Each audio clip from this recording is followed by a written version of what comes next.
Hello everyone, good morning to all of you. आइए आज हम लोग केंद्र और राज्य के बीच संबंध को पढ़ेंगे। जानेंगे केंद्र और राज्य के बीच कितने प्रकार के संबंध हैं। केंद्र और राज्य के बीच पिछले 2 क्लास में मैं विधायी संबंध और प्रशासनिक संबंध को पढ़ चुके हैं। आज जो है हम लोग केंद्र और राज्य के बीच वित्तीय संबंध को पढ़ेंगे। तो जानेंगे केंद्र और राज्य के बीच में वित्तीय संबंध से क्या तात्पर्य है और किस प्रकार से दोनों में संबंध है। जैसा कि हम जानते हैं कि भारत का जो संविधान है वो अपने आप में एक संघीय व्यवस्था वाला है और संघीय व्यवस्था शक्तियों के विभाजन के सिद्धांत पर आधारित होता है, जिसका मतलब होता है कि संविधान द्वारा प्रदत्त सारे की सारी शक्तियाँ जैसे कि विधायी, कार्यपालिका और वित्तीय शक्तियाँ केंद्र और राज्यों के मध्य विभाजित है। केंद्र राज्य का संबंध इसी पर आधारित होता है। अब जो केंद्र और राज्य के बीच जो विधायी है और कार्यपालिका है और वित्तीय है, विधायी संबंध का मतलब होता है जो विधि बनाने का जो अधिकार है वो केंद्र के पास में कितना है और राज्य के पास में कितना है। केंद्र जो है कैसे राज्य के ऊपर भी जो है कानून बना सकता है, विधि बना सकता है। और फिर कार्यपालिका यानी प्रशासनिक भी होता है, कार्यपालिका को प्रशासक भी कहा जाता है। तो ये जो है केंद्र और राज्य के बीच जो कार्यपालिका शक्ति है या प्रशासनिक शक्ति है, तो इसके बारे में भी हम लोग डिटेल से पढ़ चुके हैं। आज जो है हम केंद्र और राज्य के बीच वित्तीय संबंध को पढ़ेंगे। अब जैसा कि हम लोग जानते हैं कि केंद्र और राज्य के बीच जो संबंध है उसको वर्गीकरण करके विभाजित करके 3 भागों में बांट दिया गया है: विधायी संबंध, प्रशासनिक संबंध और वित्तीय संबंध। इसी संबंधों के आधार पर जो है दोनों में जो है बंटवारा किया गया है। तो आज जो है हम वित्तीय संबंध को पर्सनली हम पढ़ते हैं कि क्या है वित्तीय संबंध। जाहिर है कि वित्तीय संबंध के नाम से ही पता चलता है कि ये किसी तरह के पैसे से संबंधित है। मूल रूप से वित्तीय संबंध केंद्र और राज्य के मध्य करों के बंटवारे से संबंधित होता है। जैसा कि हम जानते हैं कि 1 जुलाई 2017 से पहले जो करों की कुछ व्यवस्था थी उस पर जो है जीएसटी लागू होने के बाद कर व्यवस्था में कुछ सुधार हुआ है, जिसका प्रभाव केंद्र और राज्य के मध्य जो है वित्तीय संबंधों पर भी पड़ा है। तो आज हम जानेंगे केंद्र और राज्य के बीच जो वित्तीय संबंध है या जो भी संबंध है। पहले तो हम विधायी पढ़े, फिर प्रशासनिक पढ़े और अभी जो है वित्तीय पढ़ेंगे। तो वित्तीय संबंध जो है किस भाग में और किस अनुच्छेद के अंतर्गत इसे रखा गया है और किस प्रकार से जो है इसे विभाजित किया गया है। तो संविधान में जो है भाग 12 में अनुच्छेद 264 से 293 तक केंद्र और राज्य के बीच वित्तीय संबंधों की चर्चा की गई है। हालांकि इस संबंध में इसके जो कुछ भाग है अनुच्छेद 300 को इसमें शामिल है, जो कि संपत्ति, अधिकार और दायित्व आदि से संबंधित है। हम सारे महत्वपूर्ण अनुच्छेद को इस भाग में जो है संबंधित है या जो नहीं है इसकी हम विस्तार से चर्चा करेंगे। अनुच्छेद 265 में है कि विधि के प्राधिकार के बिना टैक्सों का अधिरोपण ना किया जाए, यानी कि इसके संबंध में कहा गया है अनुच्छेद 265 में स्पष्ट रूप से लिखा हुआ है कि अगर विधि नहीं बनाया हुआ है, बिना विधि बनाए यानी बिना कानून बनाए जो है कोई भी टैक्स अधिरोपण नहीं किया जा सकता है।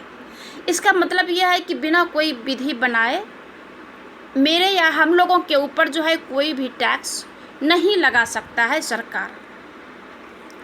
अब जो टैक्स है इस विषय में भी जो है सूची है और सूची के अंतर्गत जो है विस्तार से दिया हुआ है।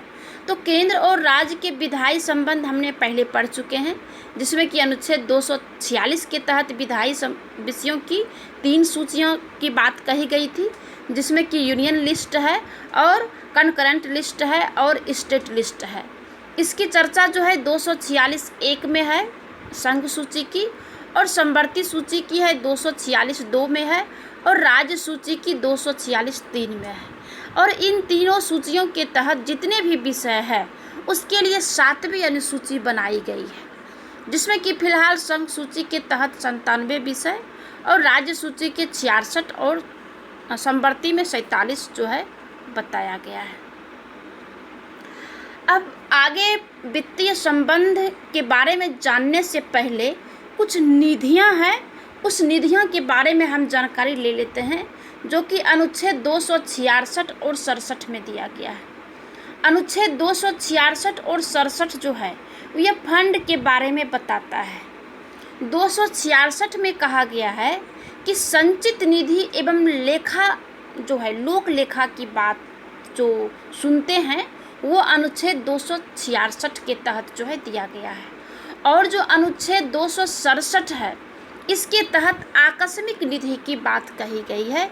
इसे जो है हमें याद रखना है कि 266 जो है वो संचित निधि की बात करता है और लोक लेखा की, और 267 जो है वो आकस्मिक निधि की बात करती है। अब जो संचित निधि है इसमें क्या है, ये वो निधि है जिसे कि राजकोष या खजाना भी कहा जाता है। सभी मुख्य स्रोतों से प्राप्त आय को इस निधि में रखा जाता है। कहाँ रखा जाता है? संचित निधि में। जितने प्रकार का जो मुख्य स्रोत है पैसे की, उसे जो है संचित निधि में रखा जाता है। बजट में पारित धन की निकासी इसी से की जाती है। इसके अलावे सरकारी जो अधिकारियों आदि के जो वेतन भत्ते होता है वो भी जो है इस निधि से दिया जाता है। अब इसके आगे जो है लोक लेखा जो है इसकी बात करें तो ये वो कोष होता है जहाँ पर उन धनराशियों को रखा जाता है जो सरकार की आय का प्रमुख स्रोत नहीं है। लोक लेखा जो है ये उसकी बात करता है, उस कोष की बात करता है जहाँ पर कि वह धनराशि रखी जाती है जो कि सरकार के आय का स्रोत नहीं होता है। ये सरकार के पास एक धरोहर एवं जमानत के रूप में रखा रहता है। जैसे कि कर्मचारी भविष्य निधि, यानी जो एक्सप्लाई जो ये प्रोविडेंट फंड जो होता है, यानी कि ईपीएफ जो अभी के समय में, पहले तो पीएफ वगैरह कैसे कैसे होता था, अब इसे ईपीएफ कर दिया है। तो इससे जो भी कर्मचारी या फिर सरकारी हो या प्राइवेट हो, जो भी कर्मचारी का जो पैसे जो कट के पेमेंट से जो जमा होता है ये वही पैसा जमा होता है। जैसे कि कर्मचारी, इसका जो नाम है कर्मचारी भविष्य निधि, ये पब्लिक का पैसा होता है जो सरकार के पास लोक लेखा में जमा होता है और समय आने पर उसे लौटाना पड़ता है। जैसा कि हम लोग को जो है ये पेंशन के रूप में जो वापस होता है वो यही पैसा होता है, लोक लेखा जो है इसे कहा जाता है। और एक है आकस्मिक निधि। ये जो है आकस्मिक निधि जो बात करती है ये उस परिस्थितियों के लिए होता है जिसमें कि 500 करोड़ रुपया जमा होता है और कार्यपालिका जब चाहे इसका इस्तेमाल कर सकता है, वो भी संसद से बिना पूछे इस पैसे को जो है यूज कर सकता है। अब जो है वित्तीय मामले में अनुच्छेद 268 क्या कहता है इसके बारे में हम जानते हैं। केंद्र द्वारा जो उद्धृत एवं राज्यों द्वारा जो संग्रहित एवं विनियोजन किए जाने वाले जो शुल्क होते हैं उसे जो है अनुच्छेद 268 के तहत जो है इसे बताया गया है। कैसे? जैसे कि केंद्र सरकार इसे शुरू तो करती है, लेकिन इस अनुच्छेद के अंतर्गत आने वाले जो टैक्स है वो पूरी तरह से राज्य के खाते में जाता है। केंद्र का इस पर कोई अधिकार नहीं होता है। इसे हम दूसरे सरल भाषा में कह सकते हैं कि किसी राज्य क्षेत्र में केंद्र द्वारा जमा धनराशियों को भारत के संचित निधि में नहीं डाला जाता है। ये जो है विनियम पत्र कहा जाता है। ये जो विनियम पत्र होता है ये जो है चेकों, वादा नोटों या नीतियों, बीमा तथा शेयरों के अंतरण पर लगने वाला जो स्टाम्प शुल्क होता है उसे जो है इसका यूज होता है। इसके साथ जो औषधीय और प्रसाधन की जो वस्तुएं होती है जैसे कि अल्कोहल हो गया, नारकोटिक्स हो गया, इस पर लगने वाले जो उत्पादक शुल्क है वो इसी के तहत जो है किया जाता है। अब है संविधान में अनुच्छेद 269 क्या कहता है। 269 ये जो संघ द्वारा उद्धृत एवं संग्रहित किंतु राज्यों को सौंपे जाने वाले कर है। ये संघ ही जो है मतलब कि जितने भी राज्य है ये राज्य से या फिर व्यापार और वाणिज्य जो होता है क्रय विक्रय उससे संबंधित इसके बारे में जो भी केंद्र सरकार यानी संघ सरकार जो टैक्स जो वसूलता है उसे जो है सीधे राज्य सरकार को सौंप देता है। अंतर्राज्यीय व्यापार और वाणिज्य में क्रय विक्रय से संबंधित जो भी कर है उसे जो है संघ के पास रहता है और राज्य को दे दिया जाता है। लेकिन 2017 से जो जीएसटी लागू हुआ है तो इसलिए इस प्रावधान में कुछ संशोधन किया गया है। क्या संशोधन किया गया है? एक नया संशोधन 269 को जो है जोड़ा गया है जिसे कि IGST के नाम से जाना जाता है। अब संविधान में जो अनुच्छेद 270 है इसके तहत उद्धृत कर तथा उनका जो केंद्र एवं राज्यों के बीच बंटवारे की व्यवस्था के बारे में जो है बताया गया है।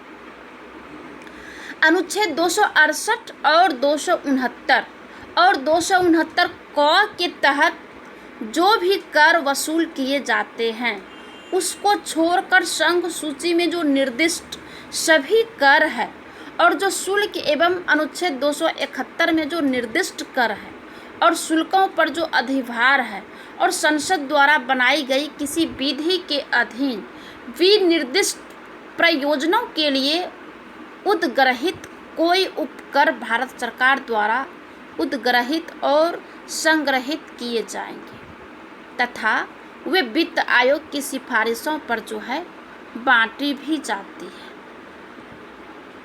अब आइए जानते हैं कि केंद्र और राज्य के जो वित्तीय संबंध है वो किसे जो है कौन सहायता करता है। जैसा कि कभी कभी राज्यों को कुछ विशेष कामों के लिए पैसों की आवश्यकता होती है और केंद्र जो है उस राज्य की सहायता के लिए उसको कुछ अनुदान देते हैं। ये अनुदान दो प्रकार का होता है। पहला है विधिक अनुदान और दूसरा विवेकाधीन अनुदान। अब आइए जानते हैं कि विधिक अनुदान क्या होता है जिसे कि लीगल ग्रांट कहा जाता है। ये अनुच्छेद 275 है संविधान में जो 275 है ये कहता है कि जब भी किसी राज्य को अनुदान की आवश्यकता हो केंद्र उसे अनुदान उपलब्ध कराए।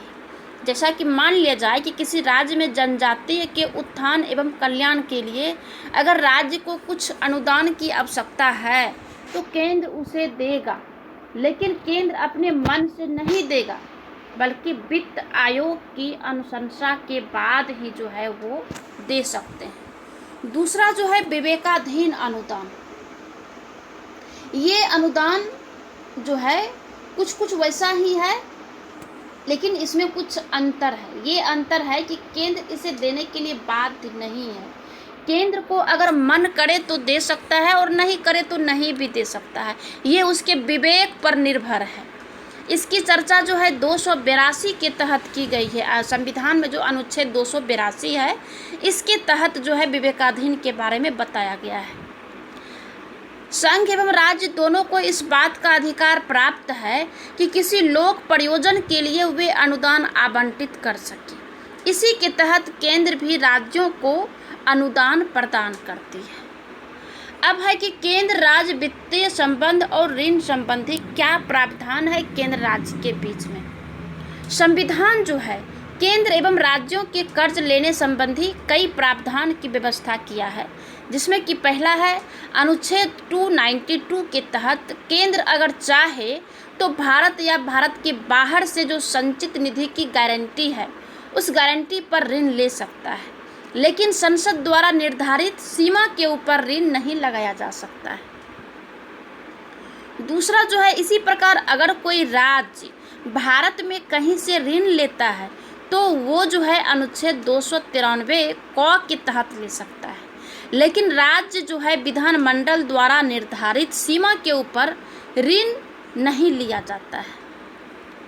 आगे जो है अनुच्छेद 292 2 के तहत केंद्र सरकार भी राज्यों को ऋण दे सकती है, या फिर अगर राज्य कहीं और से ऋण लेती है तो उसका केंद्र गारंटर भी बनता है।